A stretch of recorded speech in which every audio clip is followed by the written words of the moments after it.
हर हर महादेव। देवों के देव महादेव के चरण में प्रणाम करता हूँ। दुर्गा माँ के चरण में प्रणाम करता हूँ। सरस्वती माँ के चरण में प्रणाम करता हूँ। गणेश भगवान के चरण में प्रणाम करता हूँ। गुरु भाई गुरु बहनों के चरणों में प्रणाम करता हूँ। गुरु भाई गुरु बहन, आज का कहानी बहुत ही सुंदर और ज्ञानवर्धक है। कृपया कहानी को पूरा सुनिएगा। आधा कहानी सुनने से शिव गुरु का अपमान होता है और पूरा कहानी सुनने से ज्ञान होता है, इसलिए कहानी को अंत तक सुनिएगा। आज का कहानी है कि बंदर ने राजकुमारी के साथ शादी कैसे किया और नहीं करने पर राजा के धमकी क्यों बंदर ने दिया। एक बंदर ने, एक राजा थे, वो एक जंगल में घूमने के लिए गए थे। उन्होंने जंगल में ही एक बाजार लगाए, अपने सब प्रजा लोग के साथ गए थे। और बंदर में जंगल में बहुत ही भारी बाजार लगाए। कहें कि चलिए एक दो दिन यहीं हम लोग रुकते हैं, विश्राम करते हैं। यहाँ का हवा वातावरण बहुत ही अच्छा और सुंदर है। अब फिर राजा के खाने पीने के लिए सारी चीज वहाँ व्यवस्था हुआ और वहाँ मार मिठाई, पुआ, पकवान, लड्डू, पेड़ा सब बना। 56 प्रकार का भोजन बना। फिर राजा के लिए खाने के लिए सिंहासन लगा। राजा खाने के लिए बैठे थे तो देख रहे हैं कि उसी के नजदीक एक बड़ा चट्टान है।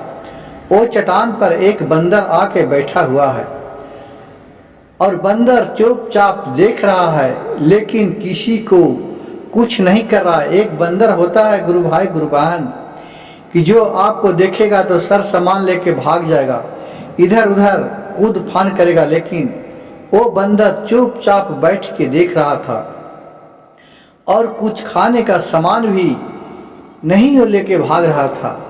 राजा को यह बात देखकर बहुत अजनबी हुआ कि एक बंदर है जो चुपचाप हुआ बैठा है, कितना अच्छा समझदार है।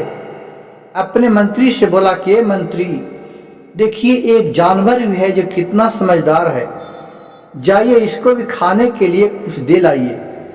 तो पुआ पकवान सब कुछ ले जा कर के और बंदर को खाने के लिए दे दिया। बंदर ने वहां से उतरा चट्टान पर से और एक रोटी में लेके और उस पे लिख दिया, पता पर लिख के दे दिया कि मैं ऐसे खाना नहीं खाऊंगा। जिस तरह राजा अपने सिंहासन खाने के लिए लगाया है, उसी तरह हमको सिंहासन लगा देगा तो मैं खाना खाऊंगा। फिर जाके चट्टान पर बैठ गया। मंत्री उस कागज लेके पता को लिखल यहाँ लाया तो राजा ने पढ़ के बहुत ही अजनबी हुआ कि आज तक तो मैं ऐसा बंदर देखा ही नहीं था कि जो लिख सकता है और पढ़ सकता है। ये तो राजा पढ़ के कहा कि ठीक है, उसको भी हमारे जैसा सिंहासन बनाया जाए खाने के लिए। मंत्री के सिंहासन लगाया, फिर वो आके और खाना खाया और फिर खा के वहीं जाके चट्टान पर बंदर बैठ गया। और फिर देख रहा है कि एक बहुत अंधर और तूफान, बारिश, माहौल एकदम काला काला बादल छा गया। लग रहा है कि पानी पड़ेगा। तो चारों पट्टी सब सामान समेटा, राजा के लिए तंबू तनवाया गया। राजा बोला कि ऐसा है कि एक तिरपाल बंदर को भी दे लाओ, बेचारा भीग जाएगा। तो एक तिरपाल बंदर को दे लाया। फिर बंदर ने एक कागज पर लिख के दिया कि मैं एक तिरपाल नहीं ओढ़ूंगा। जिस तरह राजा का बना हुआ है तंबू, उसी तरह मेरा भी तंबू बनवाया जाए, उसी में मैं रहूंगा। राजा उस चिट्ठी को लेके आया। मंत्री राजा पढ़ा, कहा ठीक है, इसको तंबू तनवाया जाए। फिर उसको अपने जैसा तंबू तनवाया गया और उसी में आके बंदर रहा। अब सोचा राजा कि ये तो बहुत बुद्धिमानी बंदर है, ये कोई साधारण बंदर नहीं है, ये तो आदमी के भाषा में सब बात को समझता है और सब चीज को लिखता है। इसको क्यों न अपने साथ लेके चला जाए। तो यहाँ बोला अपने मंत्री से कि अब घर चलने के लिए इसको भी साथ में ले चला जाए। बंदर से बोला जाके कि चलो तुमको भी राजा अपने साथ ले जाने के लिए बोल रहे हैं। फिर वो एक पत्र पर लिख के दिया बंदर कि जिस तरह राजा अपने घोड़े को सजाया है उसी तरह हमारे चलने के लिए भी एक घोड़ा को सजाया जाए, तभी मैं जाऊंगा, नहीं तो नहीं जाऊंगा। फिर राजा के आदेश हुआ, फिर घोड़ा को सजाया गया। फिर एक पर राजा एक पर बंदर गया महल में, अपना बंदर गया वहां रहा। फिर वहां का मंत्री से बोला राजा कि ऐसा करो कि इस बंदर को रहने के लिए वो बगल वाला जो कमरा जिसमें नौकर चाकर रहते हैं उसमें ठहरने का व्यवस्था कर दिया जाए। बोला कि चलो बंदर, तुमको इस घर में ठहरने के लिए व्यवस्था है। बंदर ने फिर बोला, लिखा एक चिट्ठी पे कि हम इस तरह घर में नहीं रह सकता हूं, मैं राजा के जैसा एक महल हमको भी बनवाया जाए तब मैं रहूंगा। फिर राजा चिट्ठी पढ़ा, फिर कहा मंत्री से कि ठीक है, जहां मैं गर्मी के दिन में रहता हूं एक और महल है, उस महल में इस बंदर को शिफ्ट किया जाए। और फिर उसी महल में शिफ्ट कर दिया गया बंदर को। और फिर जब राज दरबार डेली लगता था तो बंदर को बुला के लाया जाता था और राजा अपने सिंहासन के बगल में एक और सिंहासन बनवा के उसको भी साथ में बैठाता था। और जो भी उसके फरियाद लेके आता था लड़ाई झगड़ा का, उसे राजा जब इंसाफ करता था तो अगर गलत इंसाफ रहता था तो बंदर क्या करता था कि छीन के और उससे कागज को फाड़ देता था फैसला सुनाने के पहले। अब इससे राजा कहने लगा कि ये तो बंदर बहुत ही अच्छा और सुंदर है, इतना तो हमें भी समझ में नहीं आता है, ये कौन देवता देवी हैं। फिर वहां से बंदर बहुत सा ऐसा काम किया कि कितना के गुनाह नहीं किए, झूठो किसी पर छलंग लगा के और राजा के बाद फरियाद लेके आता था, केस मुकदमा था। तो गलत फैसला सुनाने पर उस पत्र को बंदर फाड़ देता था। इसका चर्चा पूरा वहां एरिया में फैल गया कि राजा के साथ एक बंदर आया है जो बहुत ही अजनबी है, वो आदमी के भाषा में वो लिखता है, वो सब कुछ समझता है और सब फैसला सुनाता है। वो बहुत चर्चित हुआ, उससे सब कोई खुश रहने लगा। अब धीरे धीरे मंत्री लोग तो पहले दुखी था कि एक बंदर लाके हम लोग के तो काम बढ़ा दिए हैं राजा, लेकिन धीरे धीरे सब कोई बंदर के काम काज पर मोहित हो गए थे। और उसका स्वभाव बहुत अच्छा था, वो किसी को कुछ नहीं करता था, वो सीधा जाता था अपने राजा के बगल में बैठता था और फिर अपने महल में चले जाता था। राजा के एक राजकुमारी लड़की थी, वो राजकुमारी भी इसका खबर राजकुमारी के कान तक गया, लेकिन राजा के एक पुत्र भी नहीं था। राजा की जो भी थी राजकुमारी, ये सब चर्चा राजकुमारी सुनी तो सोची कि इस बंदर से हम ही चलते हैं मिलने के लिए, कैसा है बंदर, बहुत अच्छा होगा, सब कोई बहुत चर्चा करते हैं।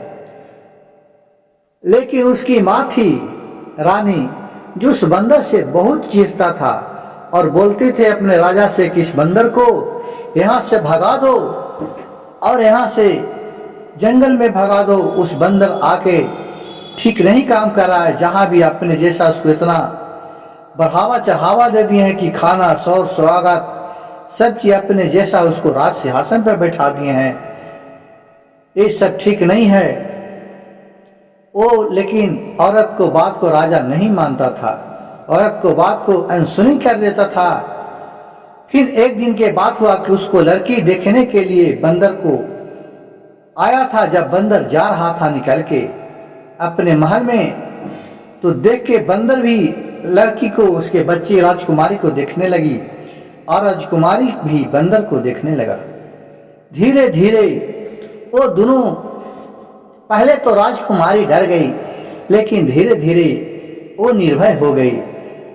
अब बंदर क्या करता था कि रात में जहां राजकुमारी रहती थी वहां धीरे धीरे जाता था और फिर देखता था, और देखने के बाद फिर राजकुमारी जब डरने लगी तो बंदर बोलता था कि डरो नहीं, तुम हमसे शादी कर लो, मैं तुमको बहुत खुश रखूंगी।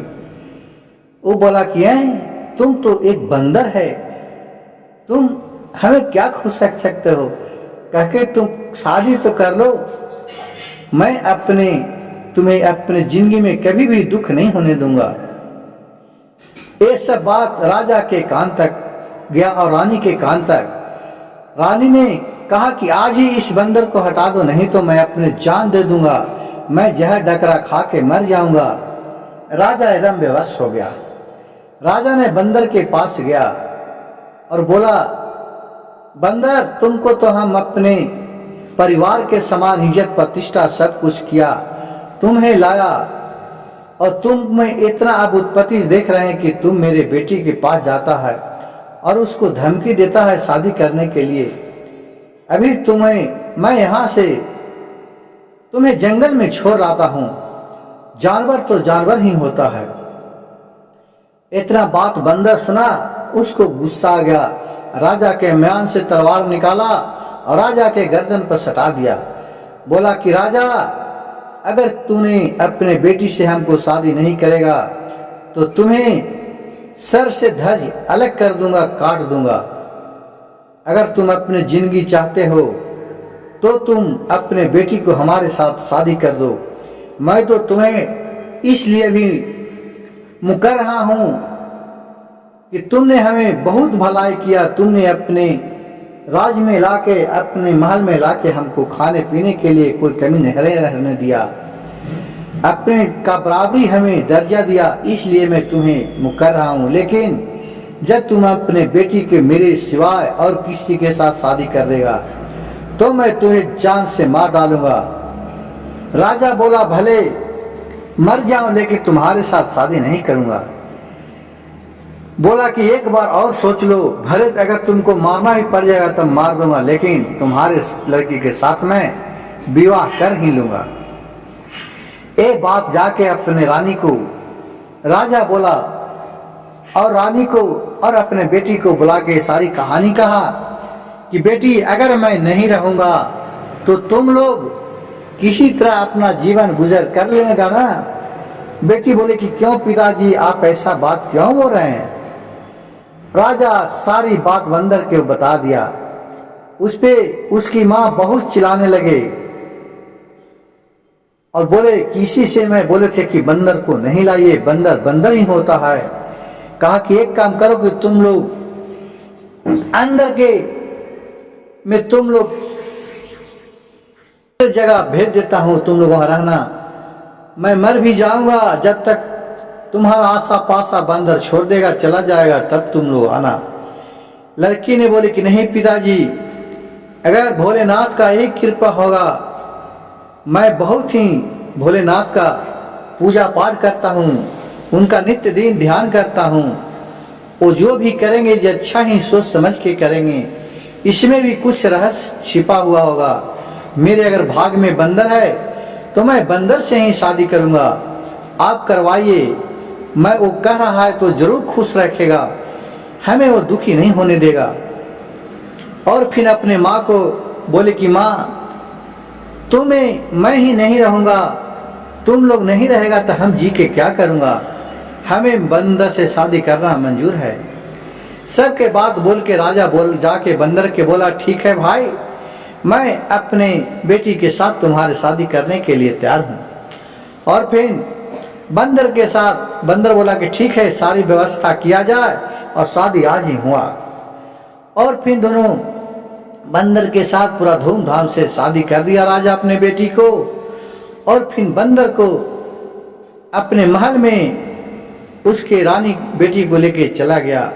जब 12 बजे रात हुआ तो उस बंदर को में से एक सुंदर और बहुत ही तेजस्वी राजकुमार निकला और फिर वो रानी के साथ हंसी हंसी रहने लगा। और फिर जब सुबह हुआ तो फिर वही बंदर का रूप धर लिया और बोला। फिर उस दिन जब उसके बेटी के पास गया तो बेटी से पूछा, बेटी तुम आज का रात कैसा महसूस किया, उसके साथ खुश रह पाओगी या नहीं? राजकुमारी बोली, पिताजी मैं बहुत खुश हूँ, इतना खुशी को मैं कह नहीं सकता हूँ, मैं उनके साथ बहुत खुश हूँ। लेकिन लोग माने नहीं कि खुश क्यों रह सकते हैं बंदर के साथ। लेकिन उसका खुशी तो लोग को देख के झलक रहा था कि राजकुमारी सही में बहुत खुशी है। फिर 2-4 दिन उसे बीता, लेकिन उसका चेहरा एकदम खुशी से झूम उठ रहा था। रात भर राजकुमार के रूप में आके बंदर और अपने पत्नी के साथ हंसी मजाक करते थे, सोते थे और फिर भोर हो जाता था तो अपने बंदर के रूप में चोला में बदल जाता था।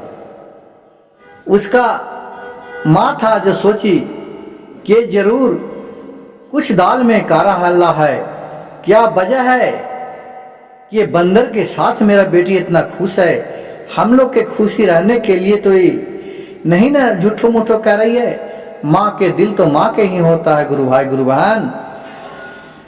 फिर माँ ने चुपे चुपे क्या किया कि रानी राजकुमारी के माँ ने उसके बंदर के महल में शाम को अंधेरे में चला गया। और जब बंदर रोज सोता था तो केवाड़ी लगा लेता था राजकुमारी के साथ, लेकिन भूल से देखिए शिव गुरु के महिमा उस दिन वो केवाड़ी लगाना भूल गया था। और धीरे धीरे जाके और उसका कमरा में छिप गया उसका रूम में।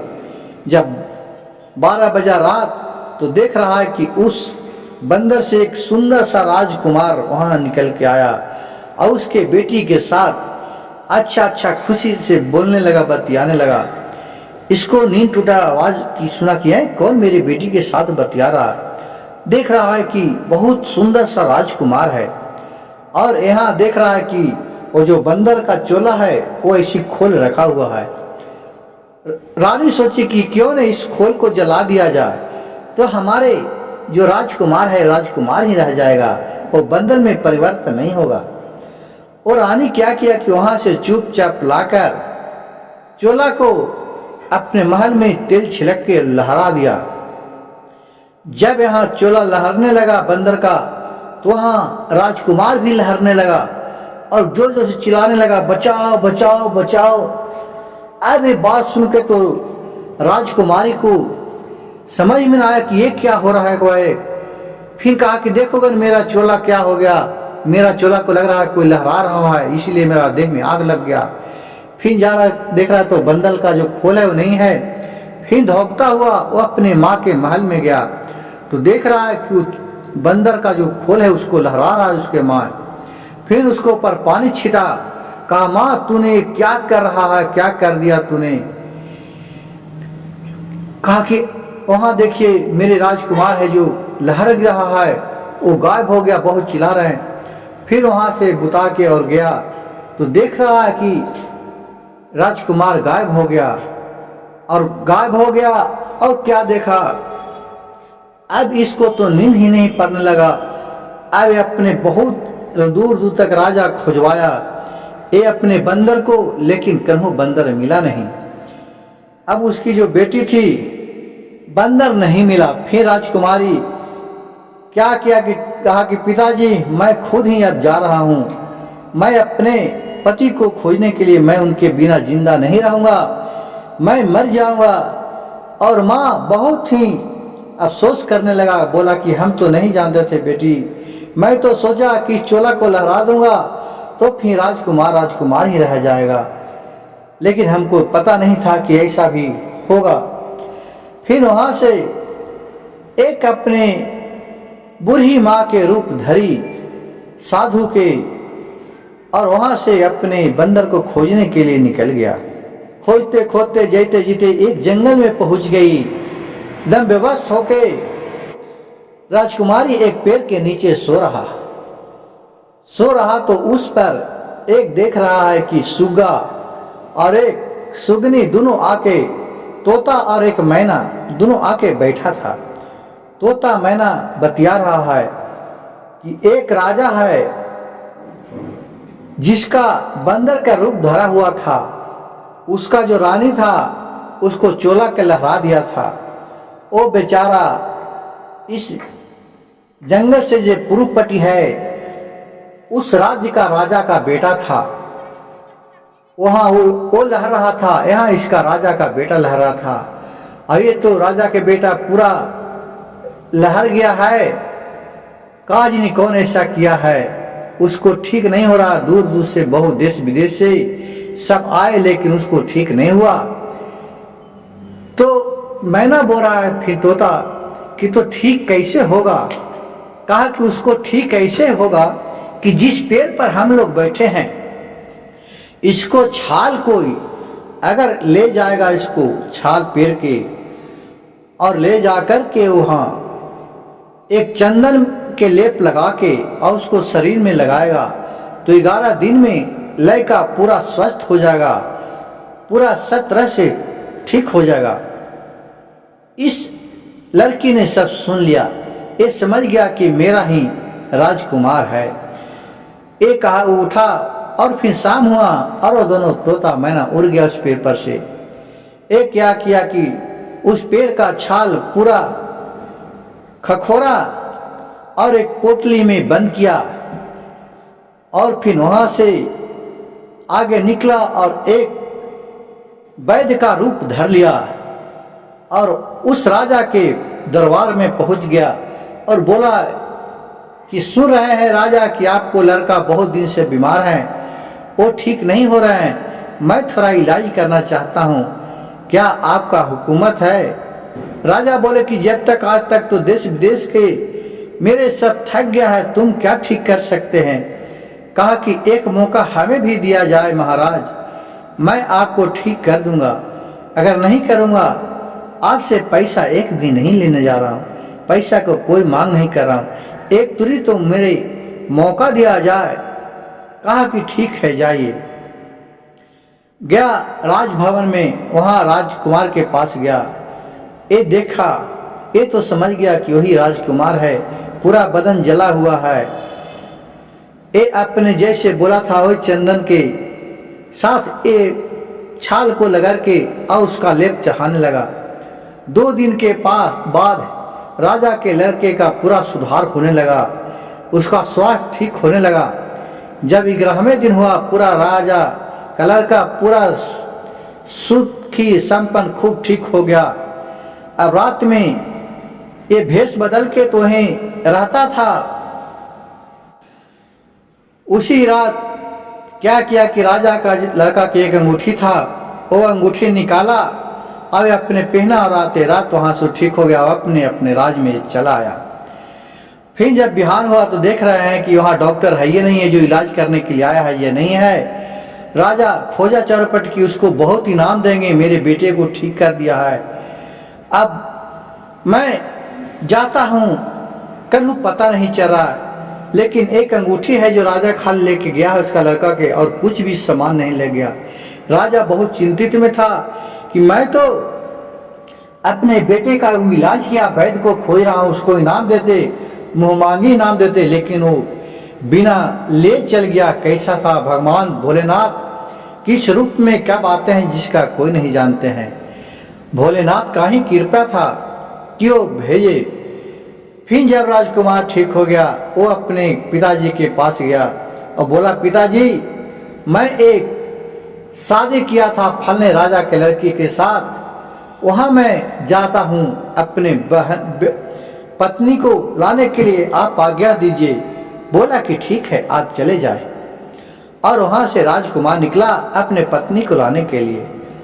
वहां गया तो राजकुमार वो अपने ससुर जी और सास को दोनों को तो पहचान रहा था, क्योंकि वही तो इसको एक तो बंदर था जो चीन रहा था, लेकिन उन लोग तो इसको नहीं चीन रहा था। बोला कि मैं अपने पत्नी को यहाँ लेने के लिए आए हैं। तो बोला कौन पत्नी आपका है?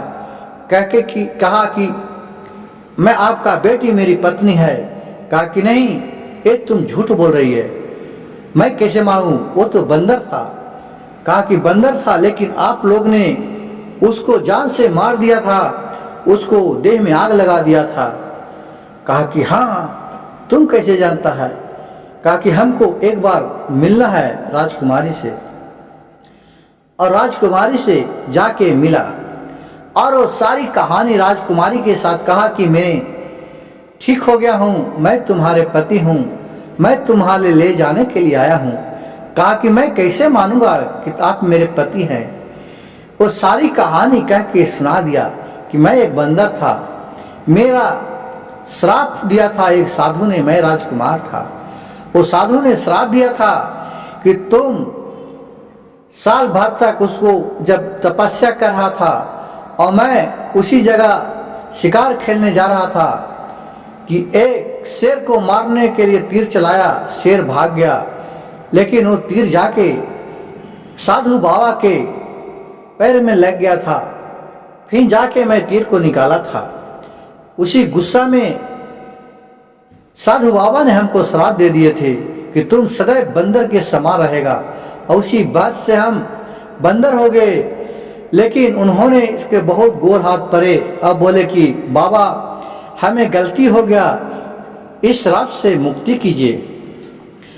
तो बोले कि ठीक है, तुम्हें साल भर तक तुमको इसी रूप में रहना पड़ेगा। इसके बाद तुम्हें किसी लड़की के साथ अगर साल भर के अंदर शादी हो जाएगा कोई राजकुमारी के साथ, तो तुम रात के रात राजकुमार के तरह आ जाएगा, लेकिन फिर दिन में तुम बंदर ही बन जाएगा और साल भर के बाद तुम्हें श्राप से मुक्त मिल जाएगा। लेकिन तो राजकुमारी बोली कि तो एक क्यों बात नहीं बताए, आपको पहले बात बताना चाहिए। तो राजकुमार बोला कि हमको मौका कहाँ मिला कि आपको ये सब बात बताते। उसके बीच में तो आपके माँ ने हमको मार दिया था, लेकिन एक कोई वैद्य गया जो हमको अच्छा इलाज किया और वो कुछ बिना लिए हमें एक अंगूठी लेके और चले आया। और मैं उसके भगवान शिव गुरु किस रूप में कहाँ किसको भेजते हैं उसको कोई नहीं जानते हैं। ये तो भोलेनाथ का ही चमत्कार था और आज तक वो वैद्य को मैं नहीं देखा, बहुत खोजवाए नहीं मिला। राजकुमारी ने बोला कि वैद्य को आप पहचानिएगा? तो हाँ पहचान लेंगे, तो मैं ही वो वैद्य हूँ। तो राजकुमार बोला कि नहीं नहीं, आप कैसे वैद्य हैं, आप तो राजकुमारी हैं। बोले कि ठीक है, अपने दाढ़ी मूंछ निकाला झोला में से, कहा कि देखो यही ना बन के गए थे। तो बोला कि हाँ दाढ़ी मूंछ तो है वो। कहा देखिए अंगूठी जो आपको लाए हैं, अंगूठी दिखाया। राजकुमार अंगूठी देख के पहचान गया और अपने पत्नी को कहा कि हाँ तुम्ही है, अपने गले से लगा लिया। कहा कि तुम्हें कैसे पता? तो राजकुमारी सारी कहानी कह के बता दिया कि हमें एक मैना आयोग सुगा बतिया रहा था, मैं आपके वियोग में जंगल जंगल भटक रहे थे, मैं अपना चोला बुढ़ी माँ के रूप धर के खोज रहे थे, वहाँ से हमको मिला और मैं आपको जाके इलाज किया। और ये सब कहानी उसके माँ और पिताजी राजा और रानी बगल से सुन रहा था दरवाजे पर नुका के।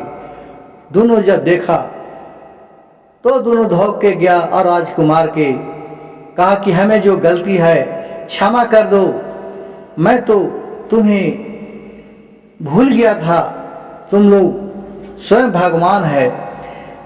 लेकिन बेटे मेरा भी एक बेटा नहीं है, आज से राजपाट इस राज्य के भी राज तुम ही संभालो और उस राज का भी देखभाल तुम ही करो, क्योंकि तुम भी एक राजा का है पुत्र है। कहा कि हाँ, और फिर कहा कि ठीक है पिताजी, अब हमें आज्ञा दीजिए मैं अपने पत्नी को अपने साथ ले जाना चाहती हूँ।